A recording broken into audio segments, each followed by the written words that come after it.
ఈరోజు మనం పల్లీ చట్నీ చేసుకుందాము. దోశలకి పల్లీల చట్నీ అండి, చాలా బాగుంటుంది, కమ్మగా ఉంటుంది. ఇందులో పచ్చి కొబ్బరి కూడా వేస్తున్నాను.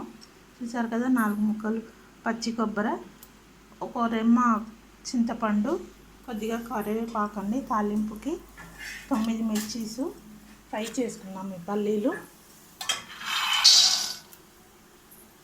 స్టవ్ ఆన్ చేసుకుందాం. రోస్ట్ చేసుకుందామండి. పల్లీలు మీడియం ఫ్లేమ్లో పెట్టుకొని చేసుకుందాము. అది అయ్యాక, పల్లీలు ఫ్రై అయ్యాక పచ్చిమిర్చి ఫ్రై చేసుకుందాము. చూద్దామండి, పల్లీలు ఫ్రై అయిపోయింది. తీసేసి మనం పచ్చిమిర్చి ఫ్రై చేసుకుందాము. చూసారు కదా, తీసి ప్లేట్లో చల్లగా చేసుకుందామండి.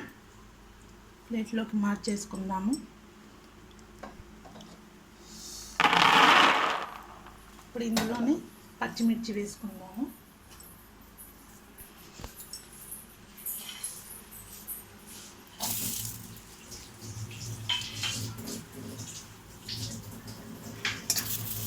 లైట్గా కొంచెం పచ్చి వాసన పోయే వరకు ఫ్రై చేసుకుందామండి. పచ్చిమిర్చి కూడా ఫ్రై అయిపోయిందండి. ఆఫ్ చేసేద్దాం స్టవ్.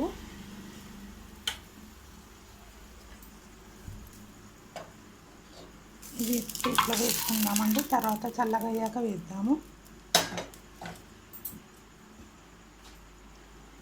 కొబ్బరి, చింతపండు వేసుకున్నాము.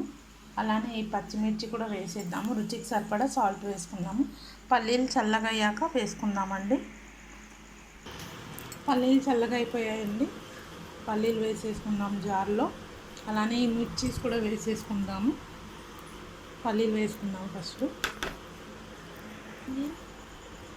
మిర్చీస్ వేసుకుంటున్నామండి. మిక్సీ పట్టుకుందామండి. రుచికి సరిపడా సాల్ట్ వేసుకుందాము.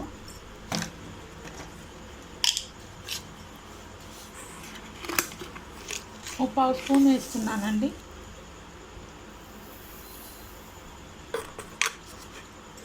మిక్సీ పట్టుకుందాము. ఇప్పుడు పల్లీ చట్నీ రెడీ అయిపోయిందండి. మిక్సీ పట్టేసాము.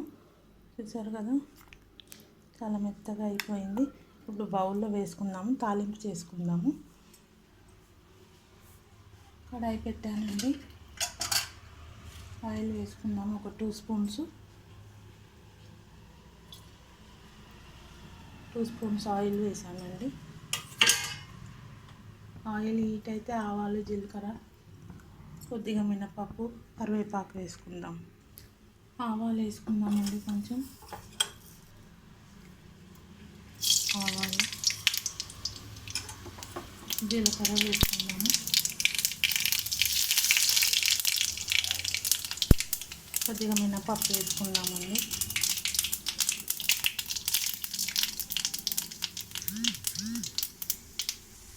కరివేపాకు వేసుకుంటున్నాము.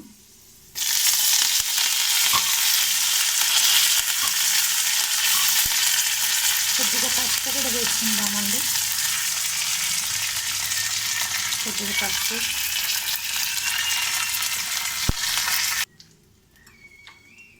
అయిపోయింది కదండి. స్టవ్ ఆఫ్ చేసేద్దాము. ఆఫ్ చేసేసాను. ఇది ఇంకా చట్నీలో వేసుకోవడమే అండి. ఇప్పుడు మనం చట్నీలో ఇది వేసేసుకుందామండి. తాలింపు చట్నీలో వేసేసుకుందాము.